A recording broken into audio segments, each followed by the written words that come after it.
So I thought I would just do a brief ramble, car ramble here, discussing just a few things that have been on my mind. Particularly, the main thing I want to just address in this video is so much of the creative process, so much of the process of feeling better more of the time and getting more things that you want into your life, whether it be better health, better relationships, more prosperity, whatever it may be. In my experience, so much of that is it's not mental, I guess I would say, overly mental. And when you hear this coming from me, it's not a surprise because I always talk about not thinking, meaning not overthinking, right? But one thing I notice is that, especially when it comes to like law of attraction principles, self-improvement in general, I would say, there's this, we use our we kind of, we say our imagination is a certain thing, meaning that we kind of strangely put it in a corner and only allow it to do certain things. What I'm saying is that we make our imaginative exercises a lot of the time involve thinking, involve our using our head far too much, in my opinion. In other words, we over mentalize it. And in my experience, when I'm imagining best, it's like when I'm imagining with my whole mind and body. I'm in that state of, I guess you could call it flow, relaxed flow. And then what I want to happen, I can see happening in my mind's eye very easily. But imagination is not something that is stagnant. It can never be stagnant. And this is incredibly difficult and like esoteric to explain, which is why there's all these different teachers and schools and different religions explaining basically the same concept in different terms and in different ways. Because what we're talking about, as I often say, you can't really use terminology and expect it to just be understood. And that includes a term like imagination. I love using that term, imagination, but there's other people who would say willpower is the term that should be used, which is exactly the opposite of how like Coué uses it. Lester Levinson, for instance, he says you can use your willpower to liberate yourself, which is the opposite if we look at it rationally to what like someone what Coué says or what Neville says. They say you have to use your imagination. And Levinson says you have to use willpower or you can will it. Who's right?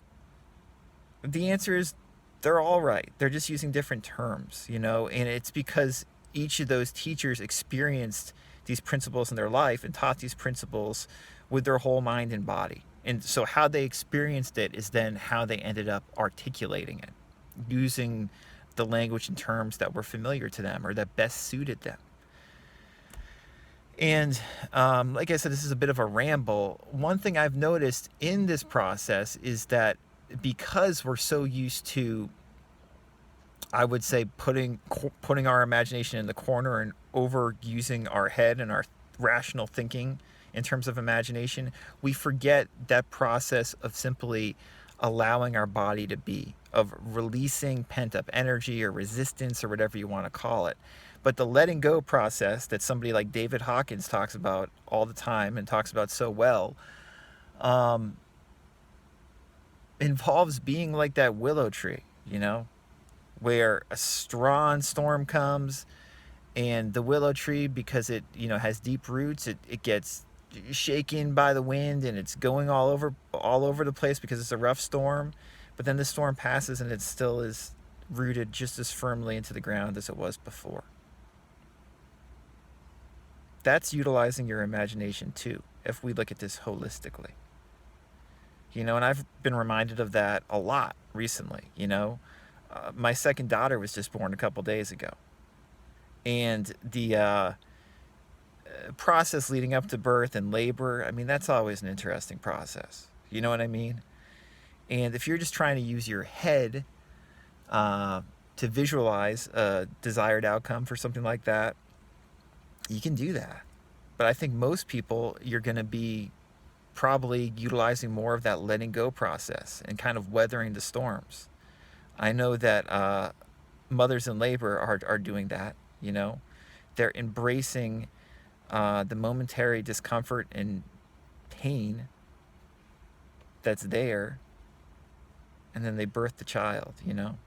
That's why that metaphor is used so often. But it's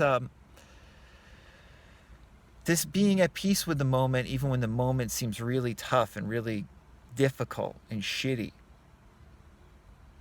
That's always what I could relate to more with the law of attraction, as opposed to all these highfalutin principles about how your imagination controls everything. And, you know, I just never believed that.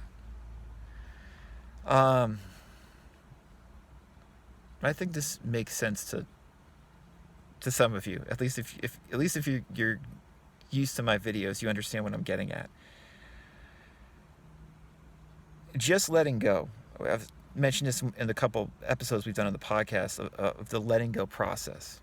And again, David Hawkins' book, Letting Go, talks about this well.